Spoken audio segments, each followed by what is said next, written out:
and welcome to Good News on Entertainment. I'm Carly Boyette. A little later, I'm going to tell you about the new docudrama heading to theaters called The American Miracle. It stars Kevin Sorbo, Pat Boone, and Nicole C. Mullen. Again, more details in just a little bit. But first tonight, exciting news from New York Times bestselling author Jonathan Cahn. His massive blockbuster, The Harbinger, has sold more than 2 million copies since its release in 2012 and spent 100 straight weeks on the New York Times bestseller list. In fact, every one of his books has become a New York Times bestseller. Well, he is also recognized as one of the leading prophetic voices of our times. His teachings and prophetic messages on YouTube have received more than 100 million views. And now he is on a mission to reach a new audience, a younger generation. The explosive revelations that captivated millions through his first book, The Harbinger, are now being brought to life through a breathtaking graphic novel, complete with vivid, full-color imagery and prophetic artwork. Let's hear more from the man himself. I told you before we got started, I'm so excited about all the different ways, whether it's books, graphic novels, movies, TV shows. I just love that we can think of different avenues to reach the next generation, to tell these stories. So obviously this is, your very first book, I understand, that you ever wrote ended up being this huge bestseller. How did it come to be then that you said, you know what, let's go ahead and make a graphic novel out of it as well? Yeah. This is The Harbinger, and for those who don't, if you don't know, the subtitle is The Ancient Mystery That Holds the Secret of America's Future. And again, this was the first book, and I never wrote a book, and it really wrote itself. It was the easiest thing I ever did, and then it just, it went forth.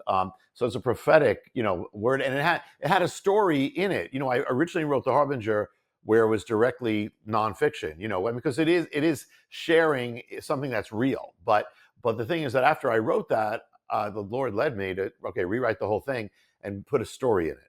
And the reason to reach more people. And so because it has a story in it, that lends itself now, to all sorts of other things. And so it wasn't my idea.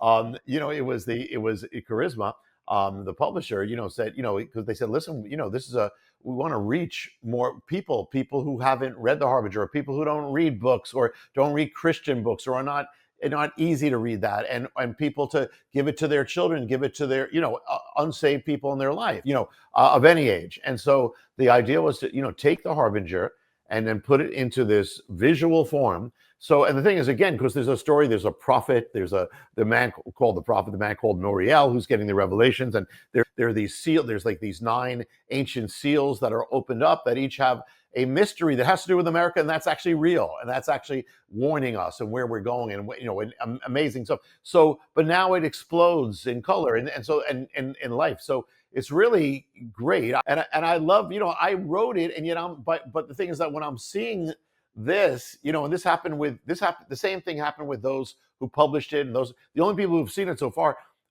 is that they're seeing things in it that they never saw before when they read it, because your mind processes things differently when it's visual.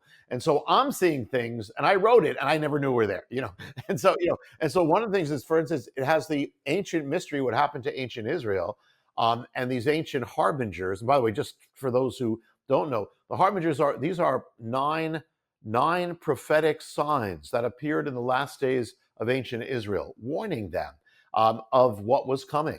And each of the 9 harbingers have now appeared in America. Some in Washington, D.C., some in New York City, some as objects, some involving leaders, even presidents. Each one, exactly kind of manifesting without anybody orchestrating it. It's just happening, warning America now.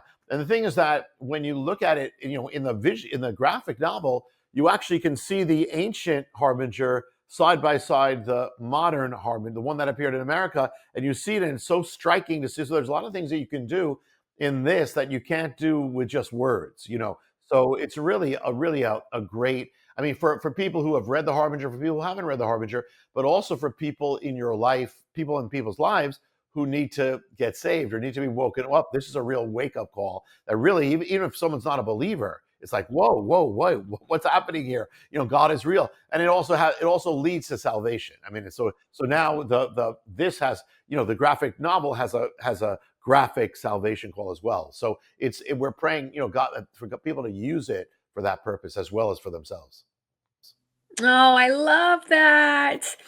Hey, I was telling you before we got started, one of my dear family members, my Aunt Dee Dee, she's a big fan of yours. She sent me a picture of like 10 books, that she's read. And she brought up a really good question that I thought, you know what? Yeah, I want to ask him that. How do you are such a wealth of knowledge where, God has been downloading things to you. How is that done? I mean, are you one to get dreams? Is it in your prayer time? Like, how are you able to kind of I mean, there's a lot going on. Yeah, well, this is one of the most often questions that people ask me is that one, in one form or another.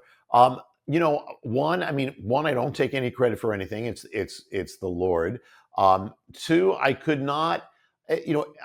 I'll give an example, but I could never reproduce like how a book comes, how the Harbinger came. Right now I've just finished my 10th book. And every single one of them happens in a way that I could never reproduce. It's like a journey. And the thing is that it can happen a few ways. Number one, with a Harbinger, it happened. I was standing at ground zero and I'm looking and I see this tree that has been struck down. And something, the spirit says, there's a mystery here. You have to search this out. And as I started searching it out, it's like, then comes the next clue and the next key and the next key, and it keeps getting bigger and bigger and bigger. And when I needed the next key, someone would say something that was the key, or I'm typing something into my computer and something comes popping up that I did not ask for, and it's the next thing. It's like the big revelation that and so it's all different. Like like for instance, the book of the paradigm, I'm lying on my bed and my wife is sleeping, and three things come into my mind, and I'm saying, well, that can't be real. Three things coming. So I get up in the middle of the night, I get to my computer, I type it in, and it's all real. I say, whoa, it's real. And so, if there are things that sometimes the Lord will put something in my mind or put something in my heart, and then I'll seek it out. And when I seek it out, I'll see then more things. It's like the next lead, the next lead. It's kind of like, in the Harbinger itself, and again, the story part of the Harbinger, there's a guy named Noriel who's getting these revelations, but he's being led by a man called the prophet. So he's getting these seals, and then he has to search them out, and and that's sort of like how it came. I didn't have seals, but and here's the other thing is when I wrote the Harbinger, and I finished it, and it was, we were sharing beforehand. I wrote it without a story. I just wrote it straight out, and then as soon as when I finished it, the Lord led me to say, okay, rewrite the whole thing, and now put a story in it. And because you're going to reach more people, and and people who you wouldn't have reached, and God used stories, God used pictures, God used parables. And so the story of the Harbinger came to that when I got that this one day, the story came in like 2 hours, the whole thing. I saw the prophet, I saw the man, I saw the seals, I saw them walking in New York City, I saw the heart, so and then once I wrote it in that form, it literally wrote itself. It was like amazing. It was when I spoke through the prophet, the prophet just spoke. It was like, so I can't. All I can say is, all the other things that when I open up the Bible, or when I'm praying or when I'm speaking, I always expect that God has a treasure there. I don't open the Bible without expecting that, and there's always a treasure there, and it never runs out. It's never run out. Right now in my mind, I have like 10 more books that I know of that I have to write. That's if nothing comes up in the middle. In the meantime, which things come up, other books come up. So there's no end to God, and there's no end to His Word, and there's no end to His revelation, But you have to believe, you have to seek it. It says, "Seek and you'll find." So He leads me, and it's His thing, Again, I just go along. Yeah. What is your heart for the next generation? And I just love that this is an opportunity to kind of dive in and help people learn and grow. Again, I love that we can get to heaven and new believers can get in not knowing anything, right? Like you don't have to know the depths of everything, but what a blessing if we ask, to be enlightened and to understand more spiritually here on this side of heaven. It's just a blessing to be able to see some Yeah. things that are going on. Yeah, well, one is that you want to know, the Bible says that we are to know the signs of the times, and we are to know where we are, what we, where are we, that we can know how to act and how to address and how to live. And so part of that, the Harbinger is with that. But also, also for those, thinking like the younger generation, one of the things the younger generation, statistically, although we're praying, and there's some signs of revival, has been so separated from the things of God that many of us took for granted because we grew up in a different culture. And so they're growing up, many of them alienated from even the idea of a real God, the idea of biblical morality. And the Harbinger is not like, okay, yeah, I've heard, yeah, you told me that I'm supposed to get saved, and okay, which we have to do, but it's coming from a whole nother thing, meaning they don't have any defense against it because it's like saying, what is this? Like, what is it? Wow, wait, this really happened? This has really happened? This happened, this sign appeared, this happened. That God is real, the same thing that happened back then, and that God is still real and moving in our time. So it's for people, and young people and old people, but young, who don't believe and have no reference point. It doesn't matter because the Harbinger is kind of like saying God is real, and it's showing you why it's real. That it's very hard to argue against it. It's like, and then once you get to that, then you have to say, okay, then what do I do? Where am I in this? And if God warns before there's judgment, and we talk about a nation, well, what about me? What about each of us? Where am I with God? I got to get right. And so that's why, before it ends, before the Harbinger ends, that's the book and the graphic novel book. It is, it presents salvation as well. And by the way, for those who don't know, also, because we're speaking a language, and if you said this to me a little while, I may not know what it is. A graphic novel is it's visual. It's a novel though. It's a book. It's a full book, but it's visual. And so let me. I mean, I know you have stuff, but it looks. This is how it looks like. And so the actual from the cover. This is the Harbinger. This is just coming out now. But the thing is that it's the thing is that when you open it, you could say, well, it's like this could look like what you'd see in a comic book, but it's a full book. So for instance, here's the prophet holding up the seal. I just opened up at random. Here they are they're in Central Park, and the prophet's in a boat with him and revealing the seventh Harbinger. So it's filled with that. So, and it's like so easy to read. So that so the thing is that, but it's a full book. It's a full book. It doesn't have every word of the Harbinger, but it has every thing, or every major thing is in there. So so it's another vessel, to go forth. Well, and there's something about animation and learning visual that I think culturally we're figuring out, that people are able to understand it better. It's the same with film right now, where you have animation that's really taking kind of the front lines right now, because they realize globally people can digest it better no matter, What language? what Yeah, language, there's something about having a visual component yeah, that I we're think all is pretty cool.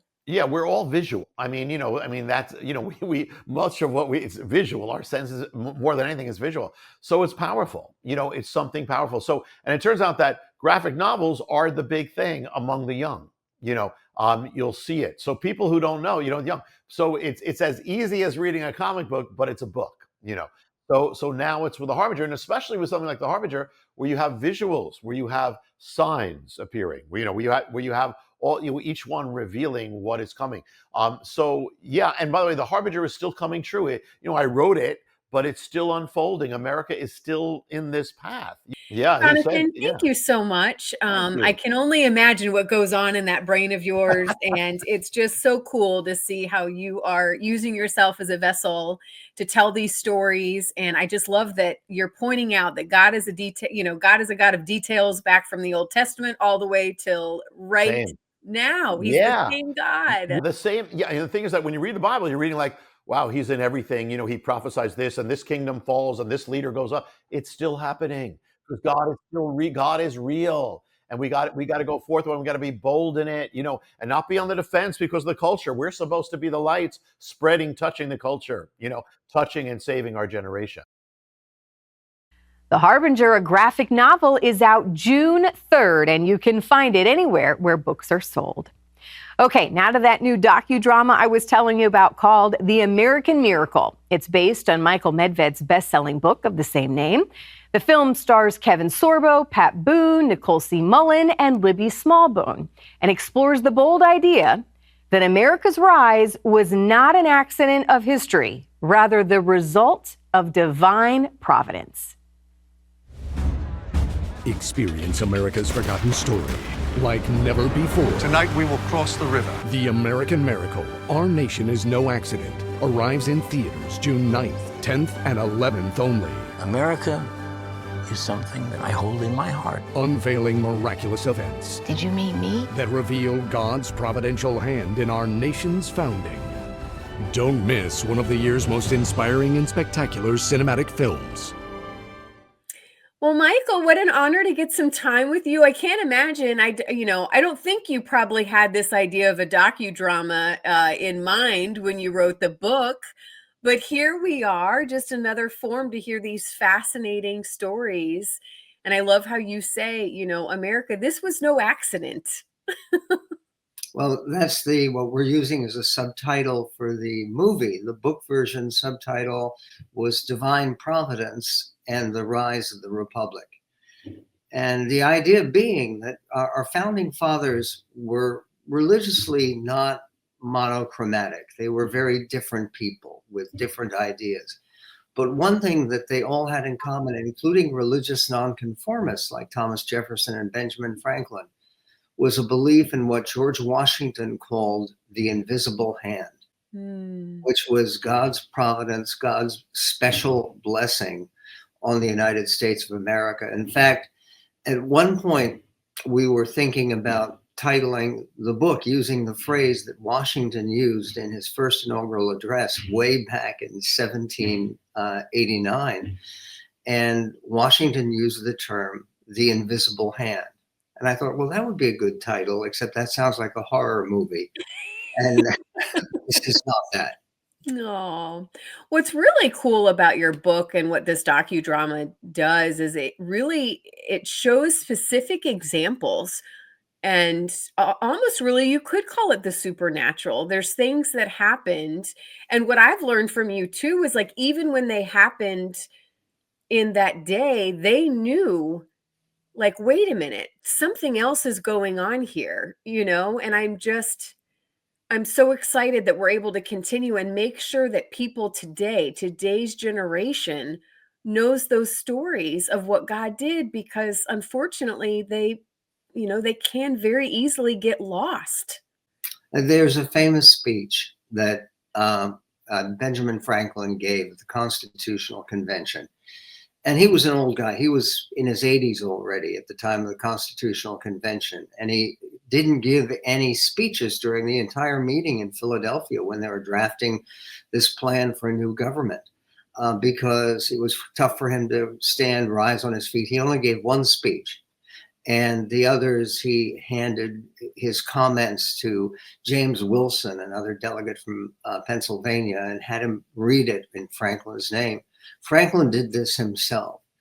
And it was a speech asking that they start beginning every session of the Constitutional Congress with prayer. And he said, if a sparrow cannot fall to earth without his notice, is it probable that an empire can rise without his aid? And what's interesting is in one of the early showings of the film, American Miracle, I had someone come up and say, that was such good writing you did there when you had that scene with Benjamin Franklin. I didn't write it, he did, back in 1787. And that's the amazing thing, to see the unanimity of this amazing founding generation, and Jefferson and Adams and George Washington, Benjamin Franklin, James Madison, Alexander Hamilton, the whole crew. They didn't agree on much, but they agreed that it was God's work that had allowed this new country to come into existence and then to flourish. And this film covers some of the flourishing over the first 50 years of the American Republic. Well, and I love, and it's funny you think about, even them arguing, which is just crazy. There is so much division now, and this is not a docudrama that is meant to be political per se. I mean, it really is. I think as believers, people are going to enjoy these stories. And what's your hope that when we watch this, what will it do for today's kind of landscape and what we want to see happen in our government and how we vote and how all of that? I mean, what can we take with this, knowing these stories? What can we do with those today? That's a great question, and I can tell you it's very direct. Is that right now? I think part of the things that one of the factors that is damaging America at the moment is this sense of grievance that everything is wrong. There is very little recognition of how fortunate we are. My grandparents came from Ukraine, right? And Ukraine today, people who are distant relatives, who are other Medveds, who are still in Ukraine, what they've been through over the last several hundred years is unbelievable. And what we have accomplished as a nation, as a society, is unbelievable. And we are hoping to help America replace grievance with gratitude, because gratitude means more in terms of national success and progress, and also for personal happiness.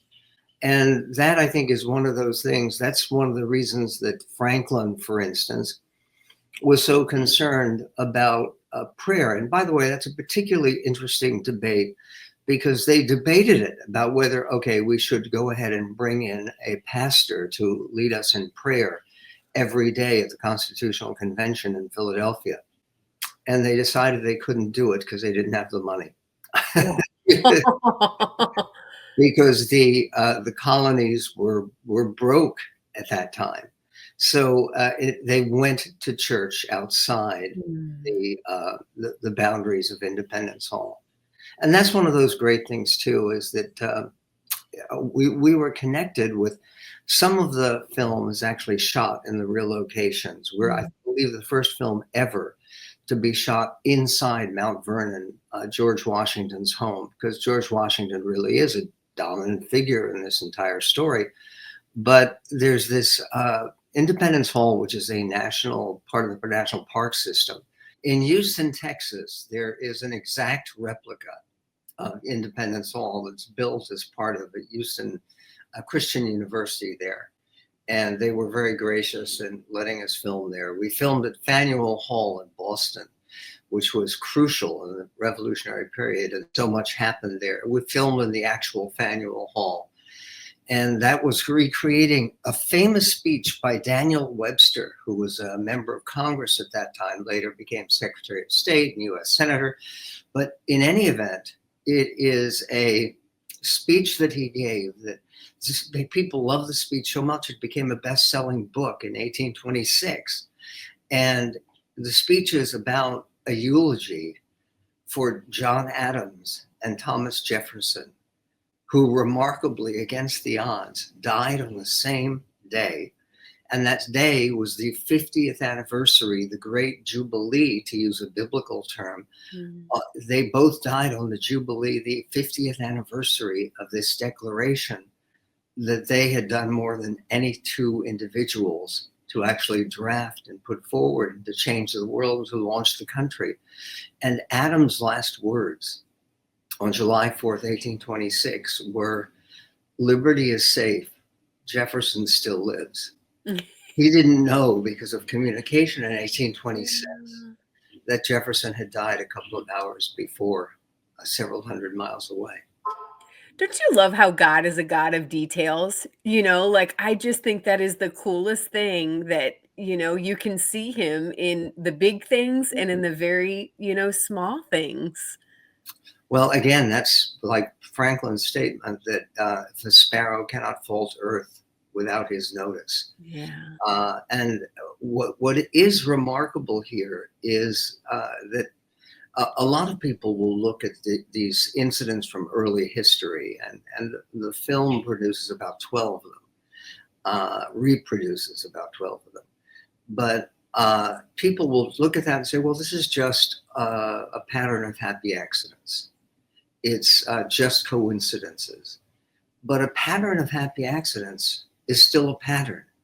Yeah. And that's one of, I think, the key phrases that I use in the book, The American Miracle, and that comes across in this movie version. People get very emotional when they see this film. And that's good. Richard Dreyfuss, Oscar-winning actor, comes on at the end. He has become a very prominent advocate for teaching civics in the United States. And he talks about his love of the country and how much he loves America. And again, this is not about politics. This is not about one side or another. It's something on which all Americans should agree is we've gotten a golden ticket. Oh, Michael, thank you so much for everything you've done to really, again, bring these stories to light, certainly to a new generation as well. That's so important to make sure that we keep sharing these stories. So just thank you for everything you've done, and enjoy the next couple of days and weeks as this continues to get spread to the world in this new form of media. And I really appreciate all that you've done, Michael. No, thank you. And the timing of this partially is obviously the film is released. We're having a showing at Kennedy Center, Yeah. a nonpartisan showing, a non-political showing, celebrating America showing. But we're also, the film is coming out a year before the 250th anniversary of the Republic. And I do think sometimes it's worthwhile to think about what people outside the United States have seen about this country and our manifold blessings. And I love to quote Otto von Bismarck, who was the Iron Chancellor of Germany, the guy who built the modern nation of Germany from all these disparate, disconnected principalities and electorates in Central Europe. And he once said that God gives special protection to lost dogs, drunkards, imbeciles, and the United States of America. And may that protection continue. Oh, amen. The American Miracle is in theaters June 9th through the 11th. Go to AmericanMiracleMovie.com for more info. Thank you so much for joining me tonight. I'm Carly Boyette. If you have any questions about what you saw tonight or anything you may have seen on CTN, just go to ctnonline.com for more info. Have a great night. I look forward to seeing you next week right here on your Christian Television Network.